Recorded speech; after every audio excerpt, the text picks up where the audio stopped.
Capítulo 4. Pensamiento crítico anulado. La fabricación de la obediencia voluntaria. 4.1. Educación como adoctrinamiento ideológico. Lo que se escribirá a continuación podría sonar muy exagerado, pero permitámonos parar un poco y observar a la sociedad en la que vivimos para darnos cuenta de que la capacidad de pensamiento analítico, abstracto o profundo, es cada día más escaso, y que lo que prolifera es el entretenimiento con contenido sensacionalista, superficial y carente de contenido intelectual, es actuar por emoción, sin análisis. Esta tendencia no se promueve exclusivamente en los programas de televisión, se ve en todos lados, en la música, en las redes sociales, en la política, en las conversaciones diarias. El problema de esto radica en que estamos normalizando la mediocridad, la ignorancia, la falta de contenido intelectual que estimule nuestra capacidad de razonamiento, de análisis, de comprensión y nuestra creatividad. Cuando se habla de educación, suele apelarse a una imagen sagrada, la del maestro que guía el saber, que libera el conocimiento como faro. Pero esa imagen, hermosa y verdadera en esencia, ha sido secuestrada por una maquinaria que no busca formar seres humanos íntegros, sino individuos programados para sostener un orden establecido, para lo cual nos quieren tontos, entretenidos, carentes de buen sentido, de sensatez, arrogantes y al mismo tiempo incapaces de darnos cuenta de nuestra ignorancia. La escuela, que debería ser cuna de libertad y pensamiento crítico, es por desgracia usada como una fábrica de consenso, implantando ideologías y formas de pensar diseñadas por organizaciones supranacionales como la ONU y la UNESCO, con la finalidad de degradar al individuo y a la sociedad en su conjunto. 4.2. La ilusión del pluralismo progre en el aula. Por otra parte, hoy en día se pretende que la educación sea inclusiva, diversa, progresista.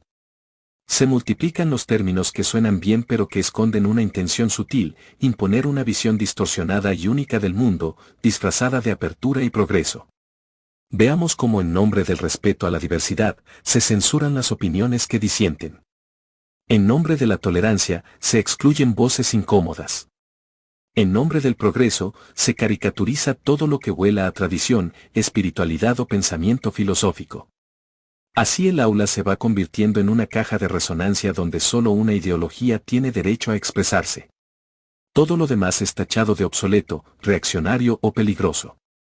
De esta manera sutil, se construye un ambiente educativo donde a los alumnos no se les enseña a pensar, sino a repetir sin cuestionar. Los contenidos curriculares, lejos de ser instrumentos de comprensión del mundo, son manuales de pensamiento único, transmisores de un relato oficial. La historia se reescribe, la biología se ideologiza, la filosofía se reduce a frases motivacionales, y la literatura se selecciona en función de criterios políticos, no educativos o filosóficos. Por otra parte, la palabra ideología ha desplazado a los valores, pero no se trata de valores universales, sino de valores funcionales al sistema de poder que necesita sujetos acríticos, dóciles, previsibles. La escuela, entonces, deja de ser un lugar de apertura intelectual y se transforma en una línea de ensamblaje cultural. El alumno no elige qué pensar, solo debe apegarse a lo que le han dicho que es correcto e incorrecto. Lo más perverso del adoctrinamiento educativo moderno no es lo que enseña, sino lo que impide, la capacidad de dudar, ya que la duda es vista como una amenaza, la crítica como un acto de violencia, el cuestionar como una forma de insubordinación, y así se pretende uniformar el alma desde el aula. En este modelo, el pensamiento no se cultiva, se amansa. Y el alumno que se atreve a cuestionar lo que le enseñan se convierte en un problema, un caso a tratar, una nota discordante en la sinfonía del conformismo. Así, se premia la obediencia, no la inteligencia, la memorización, no la reflexión. Se educa no para la verdad, sino para la corrección política. No para la libertad, sino para la aceptación sumisa de la narrativa dominante. En este contexto, muchos docentes ya no son guías del saber, sino ejecutores del programa oficial, reducidos a transmisores ideológicos, encontrándose atados por protocolos, formatos evaluativos, indicadores de eficiencia y directrices ideológicas. El maestro pierde entonces su libertad educativa, convirtiéndose en un engranaje del sistema. Y lo que es aún más preocupante, muchos lo hacen con buena intención. Creen estar abriendo mentes, cuando en realidad están cerrando puertas al pensamiento libre. Confunden ideologizar con educar, repetir con formar, adoctrinar con despertar.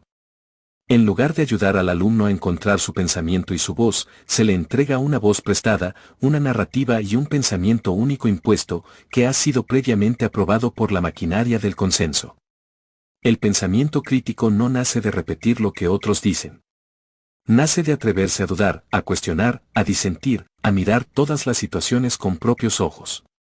Pero eso, precisamente, es lo que el sistema educativo actual teme, a un alumno que piense por sí mismo. Historia. La clase que nunca se olvidó.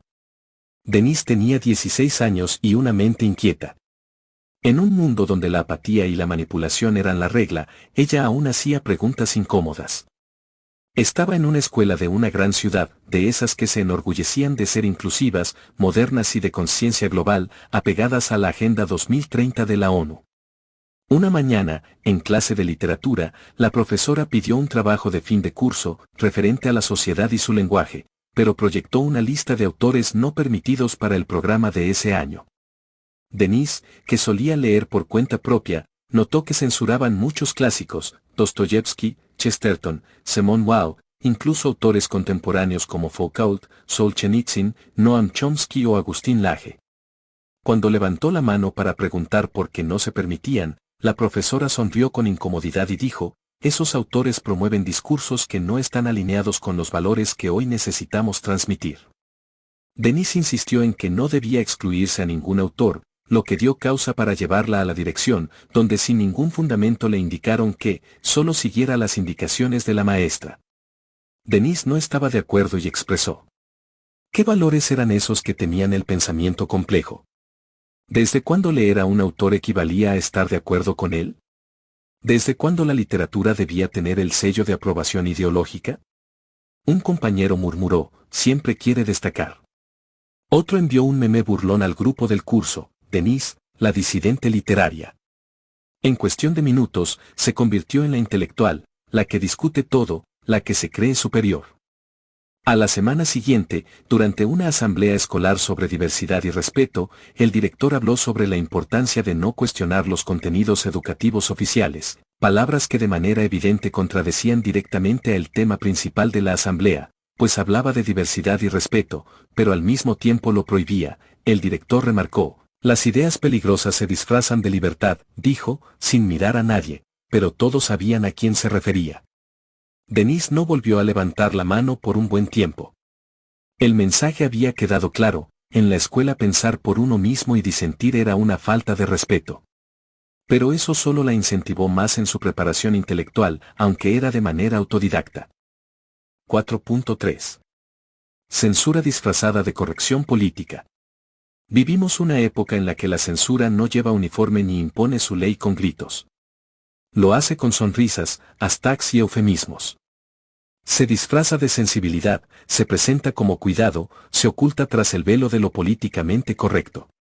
Pero su esencia no ha cambiado, callar lo que incomoda, invisibilizar lo que cuestiona, silenciar lo que no encaja. Hoy ya no se necesita quemar libros ni prohibir discursos de forma explícita. Basta con cambiar el lenguaje. Una palabra puede ser calificada como inapropiada, una idea como problemática, un argumento como violento. Así, sin necesidad de represión directa, se establece un sistema en el que todo lo que no se alinee con la narrativa dominante, con el pensamiento único, es etiquetado como ofensivo, intolerante, fóbico o extremista, y es así como aparece el nuevo lenguaje de la censura. Y como nadie quiere ser etiquetado, todos empiezan a autocensurarse. El miedo al rechazo social, a la cancelación pública o a la acusación de incorrección se vuelve una mordaza invisible, pero eficaz. Poco a poco, el lenguaje se empobrece, el pensamiento se estrecha y el diálogo real se vuelve imposible. Lo anterior da origen a la paradoja de la tolerancia, basta ver cómo en los medios de comunicación, en las redes sociales, en las escuelas y en los medios de información del gobierno, nos repiten hasta el cansancio las nuevas ideologías que quiere implantar el sistema. Por un lado, nos dicen que debemos ser tolerantes ante todas esas ideologías, pero no se necesita mucho para darse cuenta de que en la práctica, esa tolerancia tiene límites muy precisos, todo está permitido, excepto disentir. Se puede hablar de cualquier cosa, siempre y cuando se utilicen las palabras correctas, los gestos aprobados, los marcos ideológicos convenientes. Lo que no encaja con ese molde es tachado de discurso de odio, aunque venga cargado de argumentos, de comprobación científica, de lógica, de humanidad, de dudas legítimas. La paradoja es amarga. La corrección política, nacida para proteger del abuso, se ha convertido en el nuevo instrumento del abuso encubierto. En los centros educativos, en las redes sociales, en los medios de comunicación y en la vida diaria se ha impuesto una forma de hablar que no admite matices. No importa si una opinión es razonada o respetuosa, si ésta va contra las ideologías impuestas, entonces será censurada. No por lo que dice, sino por lo que supuestamente representa.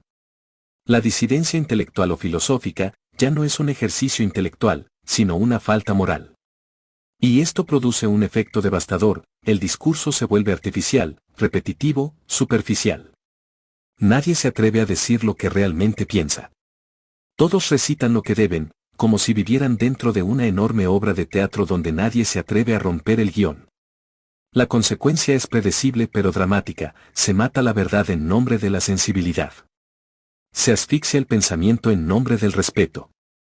La disidencia ha acompañado a la humanidad durante toda su existencia, la humanidad se ha definido por un continuo intercambio de ideas, creencias y pensamientos que desafían las normas establecidas, cuestionando las estructuras dominantes, pero gracias a esa disidencia, la humanidad ha evolucionado, ejemplo de ello hay múltiples casos, pero podemos verlo con Copérnico y Galileo Galilei, que desafiaron las concepciones científicas de su época, afirmando que la Tierra no era el centro de él universo y que giraba alrededor del Sol, lo cual les costó amenazas de muerte y el rechazo, pero a pesar de ello presentaron sus pensamientos. Lo más trágico en la actualidad es que ya no hace falta que alguien nos censure desde afuera. Hemos aprendido a censurarnos solos. A medir cada palabra, cada gesto, cada opinión. Vivimos con miedo al error, al juicio, a la condena social. Nos convertimos en nuestros propios carceleros. Y lo peor, lo hacemos con orgullo, sintiéndonos inclusivos, progresistas y sensatos. En nombre de lo políticamente correcto, se normaliza la obediencia intelectual. En nombre de la inclusión, se excluye el debate. En nombre de la empatía, se destruye la verdad. La corrección política no es el problema en sí. El problema es cuando se convierte en política obligatoria, en dogma moral, en sistema de control. Porque una sociedad que no puede hablar libremente está condenada a no poder pensar, a la ignorancia, a lo absurdo, en otras palabras, a la degradación intelectual.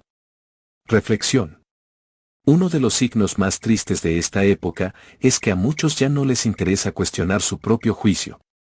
El pensamiento se ha vuelto una carga, la duda una amenaza, la razón un estorbo para la vida fluida que se nos ofrece. Lo que antes era terreno del diálogo hoy se ha convertido en campo de batalla semántico, significado de las palabras.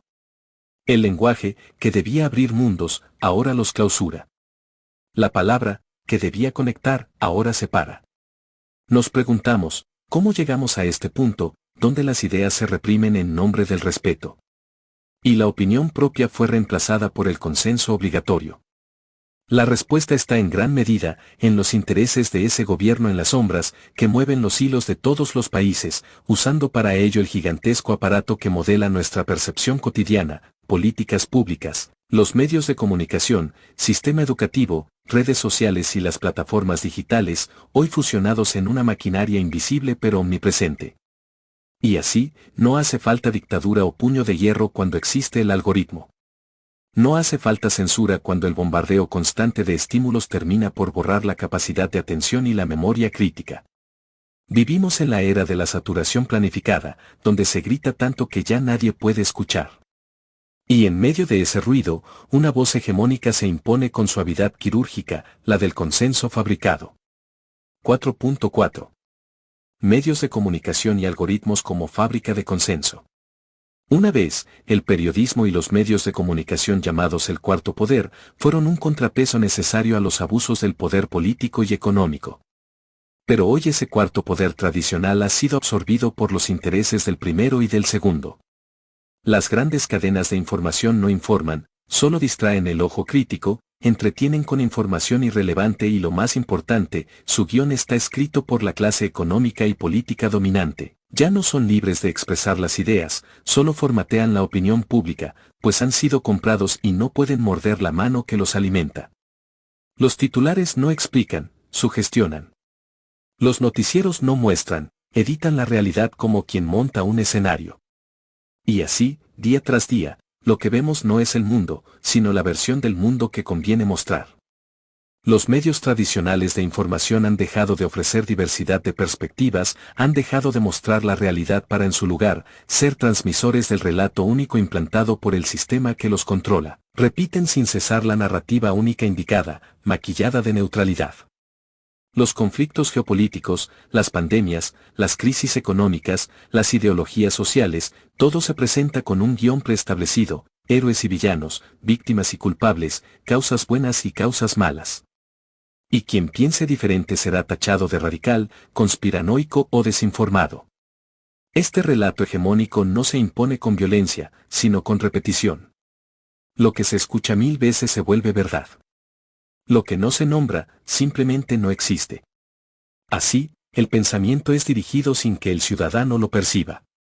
La opinión pública ya no es libre, pues es dirigida con precisión quirúrgica, y mientras tanto, la sociedad se encuentra inmersa en un estilo de vida que solo busca la supervivencia, de llegar a fin de quincena con lo necesario y usando como bálsamo el entretenimiento sin fin.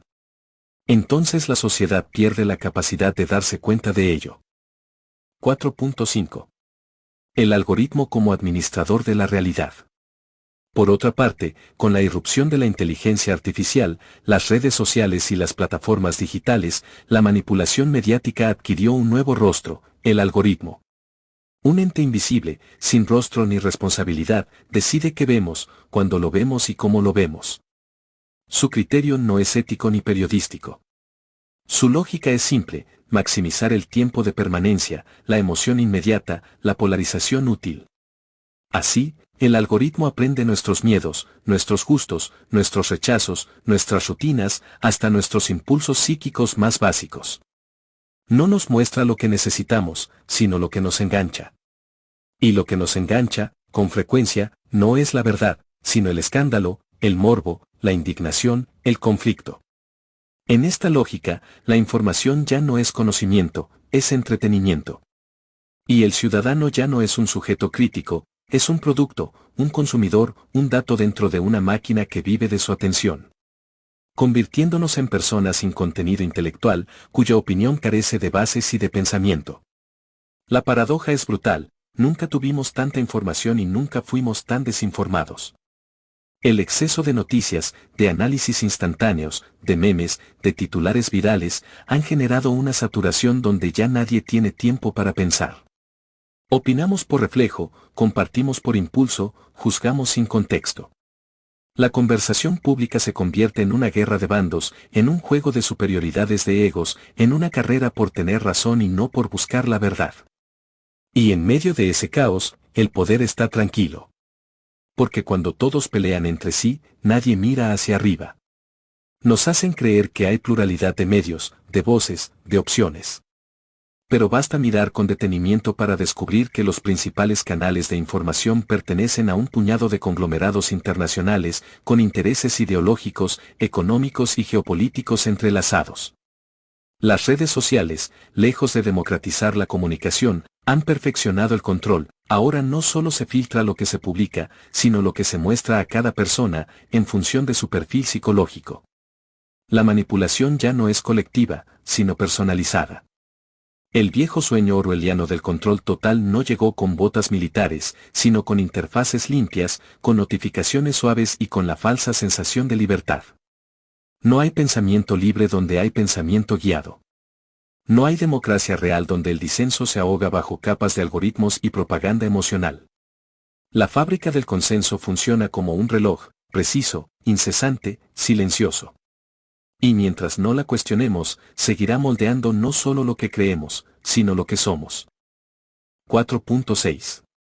Ideologías como herramientas de ingeniería moral que destruyen el pensamiento libre. Hay una ironía trágica en el mundo moderno, en nombre de la libertad se están alzando muros. En nombre de la diversidad se persigue la disidencia. En nombre de la justicia se cancela el diálogo. El pensamiento libre, ese acto humano, imperfecto, que nace de la duda, del dolor, del descubrimiento, ha sido secuestrado por una nueva forma de totalitarismo, el ideológico. Ya no se necesita un partido único, una policía secreta o una hoguera para herejes. Basta con un marco conceptual rígido, emocionalmente movilizador y culturalmente dominante. Un sistema que indique qué es lo que se puede pensar, cómo se debe hablar, lo que está permitido cuestionar y lo que no. Sin darnos cuenta, los entes supranacionales de poder nos implantan nuevas formas de pensar, a las cuales les llaman ideologías. Mismas que hoy se imponen como verdades absolutas, disfrazadas de liberación o progreso, pero lejos de abrir caminos, encapsulan el pensamiento. Y la más dañina es la ideología de género, que, presentada bajo estandartes nobles, se ha convertido en una herramienta de confusión social que erosiona la identidad personal y colectiva. Al relativizar la naturaleza biológica del ser humano y sustituirla por construcciones arbitrarias, debilita las bases de la familia, fractura la convivencia entre generaciones y crea tensiones artificiales entre hombres y mujeres. Lejos de aportar claridad, introduce incertidumbre en los más jóvenes, fomentando una percepción fragmentada de la propia identidad y debilitando los vínculos sociales que sostienen la cohesión cultural y moral de la comunidad. Las ideologías como imposición reducen la realidad a categorías estancas, a etiquetas que impiden la complejidad, el diálogo, el análisis. No hay preguntas, no hay debate intelectual, solo imposición. En ese esquema, el individuo ya no es libre para cuestionar. Solo puede adscribirse o ser excluido. Y lo más trágico, muchos aceptan este marco no porque crean en él profundamente, sino porque temen el costo de disentir. Estas ideologías contemporáneas no solo imponen lo que se debe pensar, reprograman lo que se debe sentir. Utilizan un lenguaje emocionalmente cargado para anular la crítica. Lo disfrazan de compasión, de justicia, de inclusión. Pero en el fondo, muchas veces son herramientas de uniformidad psíquica. Quien se atreve a dudar se convierte en sospechoso. Quien no repite el mantra correcto es excluido del espacio común. Ya no se debate el contenido de las ideas, se ataca la legitimidad del que las emite. No importa si tu argumento es válido, si tu opinión no va de acuerdo a la ideología impuesta, no tienes derecho a hablar. Y así, el criterio es reemplazado por el resentimiento. La búsqueda de sentido es sustituida por la pertenencia ciega. La razón, por la tendencia. Frente a esta atmósfera cargada de dogmas modernos, pensar se convierte en un acto de resistencia, en un acto subversivo. Preguntar por qué ya no es un ejercicio filosófico, sino una provocación.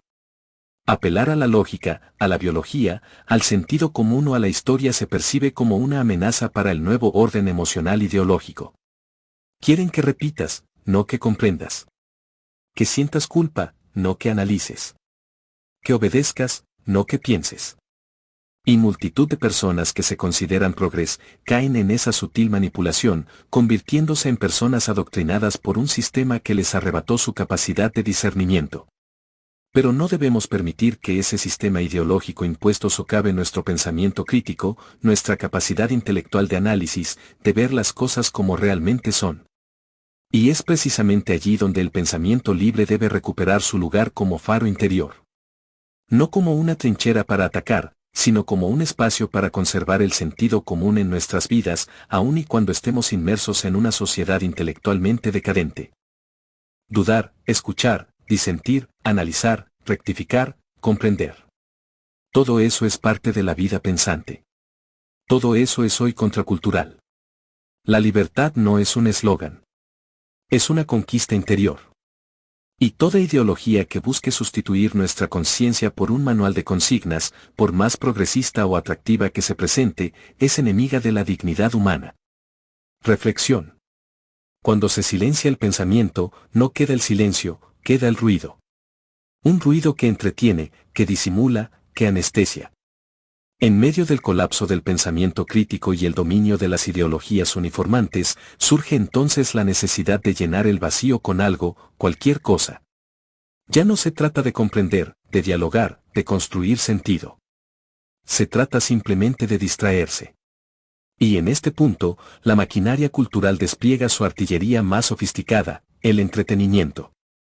Pero no cualquier entretenimiento. No aquel que alivia, que acompaña, que alegra. Sino uno muy distinto, uno diseñado para que dejemos de pensar, de sentir, de preguntarnos.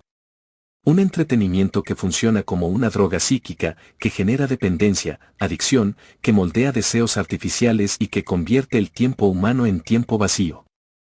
Hemos cambiado la contemplación por la pantalla, el aburrimiento fértil por la estimulación continua, la vida vivida por la vida representada. Es aquí donde comienza una de las batallas más silenciosas y decisivas de nuestro tiempo, la batalla por la atención, por la conciencia, por el alma. Como conclusión de este capítulo, debemos entender la gran importancia de defender nuestra capacidad de pensamiento crítico en esta era del adormecimiento colectivo. Debemos pensar, cuestionar, analizar y reflexionar. Aunque sean actos peligrosos en una sociedad que prefiere lo superficial, lo inmediato, lo cómodo. Debemos analizar cada una de las ideologías que se imponen como dogmas incuestionables, disfrazadas de progreso o justicia, porque detrás de sus máscaras solo hay control, polarización, sumisión y degradación cultural y social. Se nos pide que elijamos bando, pero jamás que razonemos el porqué. Y quien se atreve a cuestionar o a ir contra la corriente, es etiquetado, censurado o simplemente ignorado. En cuanto al entretenimiento digital debemos de tener cuidado, ya que sin darnos cuenta hemos caído en las redes de esa droga silenciosa que nos seduce a cada instante. Pantallas llenas de ruido, noticias efímeras, videos que atrapan, pero no alimentan, distracciones infinitas que nos roban tiempo, atención y, lo más grave, conciencia. ¿Cuándo fue la última vez que te sentaste a reflexionar sin interrupciones? ¿Cuándo fue la última vez que pensaste con tu propia voz y no con los ecos de la multitud? Por su parte, el sistema educativo, que debería formar mentes libres y despiertas, hoy es, en muchos casos, una maquinaria de repetición y obediencia. Memorizar, aceptar, callar. No hay lugar para la duda ni la rebeldía intelectual. Se premia al que repite mejor, no al que cuestiona con mayor profundidad. Se educa para producir, no para comprender. Para adaptarse, no para transformarse. Y dentro de todo este entramado, la sociedad parece haber extraviado su brújula moral. El bien y el mal se relativizan al antojo de modas ideológicas o intereses de mercado. La espiritualidad, no la religión impuesta, sino la búsqueda profunda del sentido, ha sido ridiculizada, desplazada por la adoración a lo material, a la imagen, al éxito vacío. La cordura se diluye entre excesos, adicciones y una permanente insatisfacción. Por eso, defender el pensamiento crítico hoy es un acto de resistencia. No basta con quejarse o lamentarse, es necesario cultivar la reflexión consciente, el diálogo honesto, la lectura profunda. Hay que recuperar el arte de la pregunta, el coraje de la duda, la valentía de decir no estoy de acuerdo cuando todo nos empuja a sentir sin pensar. Pensar por uno mismo es incómodo, porque nos obliga a enfrentarnos a verdades que quizás no queríamos ver. Nos saca del letargo confortable de la mayoría. Pero es la única forma de recuperar la dignidad humana, la libertad interior, la verdadera sabiduría. Hoy, más que nunca, necesitamos personas que despierten, que se atrevan a ver detrás de las pantallas, más allá de las ideologías, fuera de los eslóganes vacíos. Personas que lean, que dialoguen, que cuestionen, que construyan un pensamiento propio y no prestado. Porque en un mundo que parece haberlo perdido todo, la moral, la cordura, el sentido, el mayor acto de rebeldía es volver a pensar. Volver a pensar. Volver a pensar.